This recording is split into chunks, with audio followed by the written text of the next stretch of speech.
અગ્નિકાંડની SIT તપાસ પૂર્ણ. ટૂંક સમયમાં સરકારને સોંપવામાં આવશે રિપોર્ટ. 22 લોકોના મોત બાદ ન્યાયની માંગ બની પ્રબળ.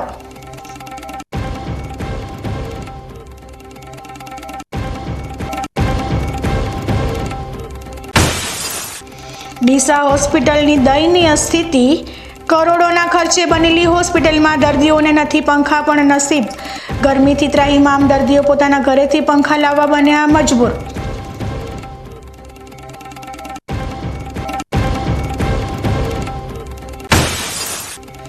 બનાસકાંઠા જાણે ભઠ્ઠીમાં તપ્યું.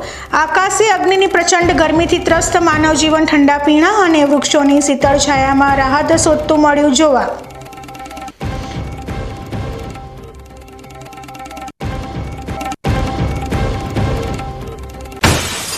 વર્લ્ડ હેરિટેજ ડે પર ધાનેરાના ઐતિહાસિક ડાખા ગામની ભવ્ય ભૂતકાળની ગૌરવગાથા પર ખાસ અહેવાલ. 15 સદીઓ જૂનો ઇતિહાસ અને દેવડા સોલંકીઓની રાજવી છાપ આજે પણ ગઢ અને મંદિરમાં છે જીવંત.